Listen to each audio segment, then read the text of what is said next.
Good morning students, मैं अंजू दुआ स्वागत करती हूँ आप सबका आपके अपने यूट्यूब चैनल पर। आज की वीडियो में हम टॉपिक डिस्कस करने वाले हैं क्लास 11th का लेजर। क्यों प्रिपेयर करते हैं लेजर, क्या मीनिंग है लेजर का, क्या इसके बेनिफिट है, स्टार्ट करते हैं। हमने अकाउंटिंग जब स्टार्ट किया कि क्या होती है अकाउंटिंग, तो हमें पता है कि अकाउंट्स के अंदर जो बेसिक मोटिव होता है कि हम अपनी बुक्स के अंदर क्यों रिकॉर्ड करके रखते हैं हर चीज को, चाहे वो किसी भी चीज से रिलेटेड ट्रांजेक्शन्स हो, जो भी ट्रांजेक्शन मॉनेटरी टर्म में है उन्हें हम क्यों रिकॉर्ड करते हैं अपनी बुक्स के अंदर। तो बेसिकली जब भी हम सेल परचेज करते हैं या फिर कोई एक्सपेंसेस करते हैं, इनकम रिकॉर्ड करते हैं अपनी बुक्स में, तो हमारा अकाउंटिंग का मेन पर्पस होता है कि आप all type of transaction record करो, ताकि eight the end of a particular time period या जो भी डिफाइन है एक टाइम पीरियड, उस टाइम पीरियड के बाद आप कुछ फाइंड आउट करना चाहते हो कि आपने कितना सेल परचेज किया या कितने प्रॉफिट्स अर्न किए, कितने एक्सपेंसेस किए for the particular time period. Eight the end of financial positions हम चेक करते हैं कि बैलेंस शीट में हमारी एसेट्स या लायबिलिटीज क्या है। बट वो स्टेज हमारी बात की है, अगर मैं जनरल एक रिकॉर्डिंग करती हूँ जब अपनी एंट्रीज की, तो हमने फर्स्टली स्टार्ट किया कि हम जर्नल रिकॉर्ड करते हैं, फिर हम स्पेसिफिक बुक्स को रिकॉर्ड करते हैं जिनमें कुछ स्पेसिफिक ट्रांजेक्शन्स को ही रिकॉर्ड करते हैं। लाइक जैसे जब हमने कैश बुक प्रिपेयर किया तो उसमें था कि कैश से रिलेटेड ऑल ट्रांजेक्शन्स को आप रिकॉर्ड करेंगे। आपने परचेज बुक प्रिपेयर की या सेल बुक प्रिपेयर या फिर कोई अदर स्पेसिफिक पर्पस वाली बुक प्रिपेयर की, तो वो आपने वहां से उसका स्पेसिफिक पर्पस अचीव कर लिया। कुछ हमने एंट्रीज रिकॉर्ड की जो ओनली जर्नल में रिकॉर्ड करते हैं, लेकिन उन सबको रिकॉर्ड करने का बेनिफिट क्या है। आपने रिकॉर्ड कर ली तो क्या आप उस जर्नल से या फिर उन बुक्स की हेल्प से जो इंफॉर्मेशन फाइंड आउट करना चाहते हैं, कि अगर मैं आपको एक क्वेश्चन यहाँ पर पुट करूं, मैं आपसे ये क्वेश्चन पुट करूं कि एक पर्टिकुलर जो आपका डेटर है with the name of Ramesh, आपको फाइंड आउट करना है कि आपको eight the end of month में रमेश से कितना अमाउंट रिसीव करना है। या फिर ऑन द अदर हैंड अगर आपका कोई क्रेडिटर है with the name of Suresh, तो at the end of month आपने उस क्रेडिटर को कितनी पेमेंट करनी है। तो क्या आप ये cash book, purchase book, cell book या फिर जर्नल प्रॉपर से फाइंड आउट कर पाएंगे कि पर्टिकुलर किसी डेटर की या किसी पर्सन की आपको कितनी पेमेंट करनी है, या उससे कितना अमाउंट रिसीव करना है, या फिर आपके टोटल एक्सपेंसेस कितने हुए हैं। कोई पर्टिकुलर एक्सपेंस की अगर हम बात करें कि रेंट कितना हुआ पे किया इस मंथ में, या फिर अदर एक्सपेंसेस कितने किए हमने, वो सब आप कैसे फाइंड आउट करेंगे। क्योंकि अगर आप जर्नल में रिकॉर्ड करते हैं सारी एंट्रीज, अगर कंप्लीट आप जर्नल में भी रिकॉर्ड करते हैं, तब भी आपके लिए एक ये डिफिकल्ट टास्क रहेगा कि आप हर पर्टिकुलर डेट पे चेक करें कि अगर उस रमेश या फिर जो अदर आपका एक है सुरेश क्रेडिटर, उससे रिलेटेड आप सारी ट्रांजेक्शन्स चेक करें डेट बाई डेट, फिर उनको टोटल करें, और फिर एक eight the end of period जितनी भी ट्रांजेक्शन्स आपने रिकॉर्ड की उनका टोटल करके आप तब फाइंड आउट करें। बट अगर मैं ऑन द स्पॉट आपसे ये पूछूं कि आप मुझे तुरंत से बताइए कि हमें कितना पेमेंट करना है उसका, हमें उसका चेक प्रिपेयर करना है, तो आप टाइम ले लेंगे क्योंकि आप तो कैलकुलेशन करेंगे पहले बैठ के। तो कहीं ना कहीं अगर आप जर्नल के बिहाफ पर सारी रिकॉर्डिंग करते हैं या फिर पूरा अकाउंटिंग प्रोसेस उन्हीं के बिहाफ पर करेंगे, तो वो आपका कंप्लीट प्रोसेस नहीं है। अब लेजर क्या होता है। लेजर एक ऐसी टाइप की बुक है जिसमें आप क्लासिफिकेशन करते हैं। क्या क्लासिफिकेशन करते हैं कि जो सिमिलर नेचर की ट्रांजेक्शन्स हैं, पर्टिकुलर एक थिंग से रिलेटेड या एक पर्सन से रिलेटेड या फिर एक एक्सपेंस से related. On the other hand अगर कॉन्ट्रेरी बात करो कि इनकम, पर्टिकुलर एक इनकम से रिलेटेड या फिर एक डेटर या एक क्रेडिटर से रिलेटेड, सेम नेचर की ट्रांजेक्शन्स, वो आप एक ही प्लेस पर रिकॉर्ड करें, ताकि आप पर्टिकुलर एक फाइनल रिजल्ट फाइंड आउट करें या एक फाइनल कंक्लूजन वहां से फाइंड आउट कर सकें कि आपको किसी से कितना रिसीव करना है, कितना पेमेंट करना है, या फिर कितनी आपके पास एसेट, एक पर्टिकुलर एसेट की परचेज है या फिर एसेट कोई सेल है, एसेट का बैलेंस कितना है। क्योंकि अगर हम चेक करेंगे तो जो लेजर के अंदर आप हर एक टाइप का अकाउंट रिकॉर्ड करते हैं, वो चाहे आप पर्सनल अकाउंट से रिलेटेड ले, रियल अकाउंट से या फिर नॉमिनल अकाउंट से। तो देखिए हम कैसे इसको डिफाइन करते हैं, क्या होता है ledger. Ledger is a book which contains all accounts of the business enterprise whether personal, real और nominal।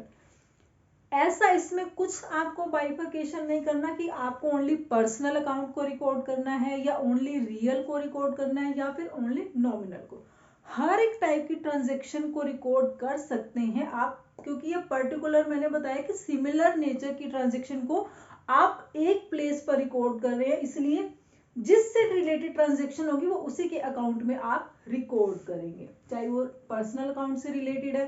पर्सनल में भी एक पर्सन से रिलेटेड सारी ट्रांजेक्शन आप उसी के अकाउंट में रिकॉर्ड करेंगे। सिमिलर रियल क्योंकि एसेट से रिलेटेड होता है, जो एसेट से, अगर मैं आपको एक एग्जांपल दूं कि आपने फर्नीचर अकाउंट प्रिपेयर किया, तो whenever you purchase a furniture, you sell a furniture, कोई डेप्रिसिएशन कैलकुलेट किया, तो वो सारी ट्रांजेक्शन आपके उस फर्नीचर अकाउंट में आप रिकॉर्ड करेंगे।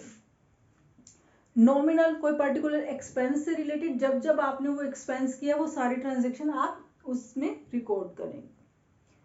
अब हम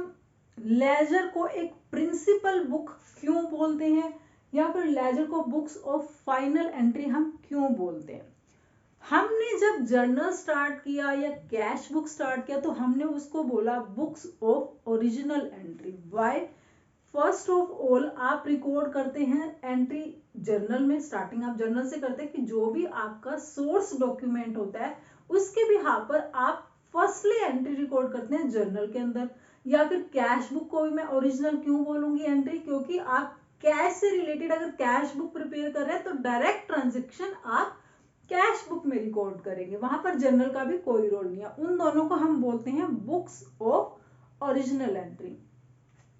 बट यहां पर हम प्रिंसिपल बुक इसको क्यों बोलते हैं, क्योंकि जैसे प्रिंसिपल एक होलसेल होता है, एक लास्ट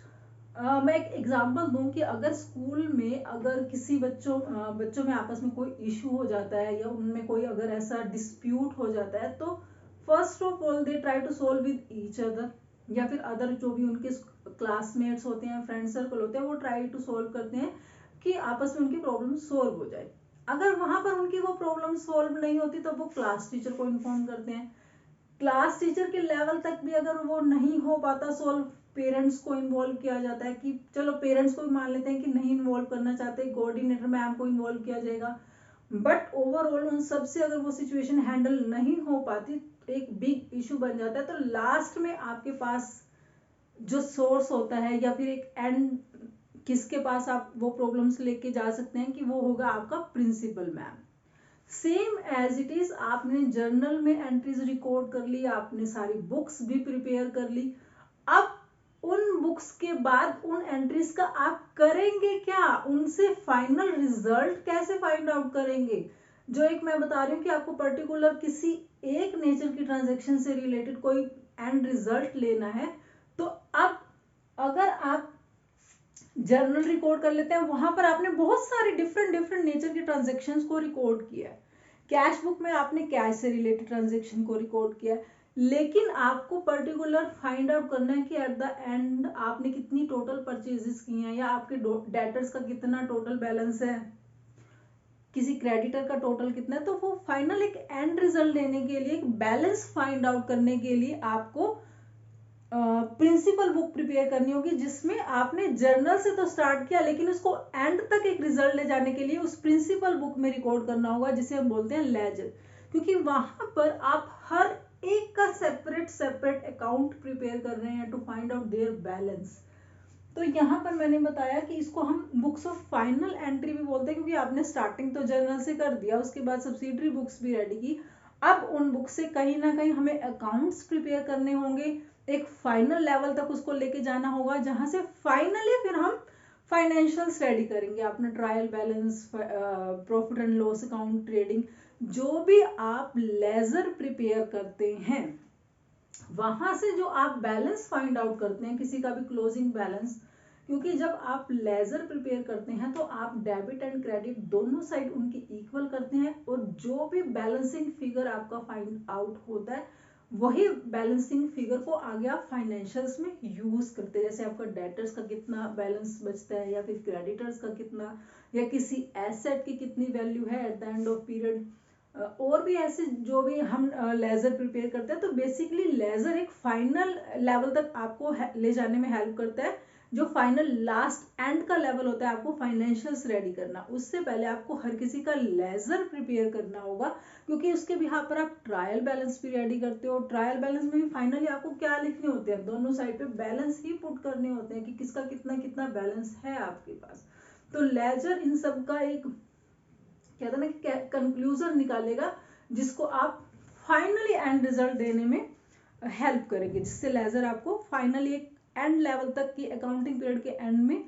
आपका फाइनली प्रॉफिट एंड लॉस, या फाइनली जो टोटल एक एसेट्स या लायबिलिटीज के बारे में पोजीशन बताएगा, वो उसमें हेल्प करेगा आपकी लेजर। तो लेजर बहुत ही इंपॉर्टेंट स्टेप है हमारे लिए, जिसको प्रिपेयर करना आपको आना चाहिए, क्योंकि इसमें हमें बैलेंसिंग भी करना आ जाता है कि हम क्लोजिंग बैलेंस किसी चीज का कैसे फाइंड आउट करते हैं, या बैलेंसिंग फिगर कैसे फाइंड आउट करनी होती है। तो बेसिकली लेजर के बारे में ये सब कुछ मैंने बताया। नेक्स्ट वीडियो में हम प्रिपेयर करेंगे कि लेजर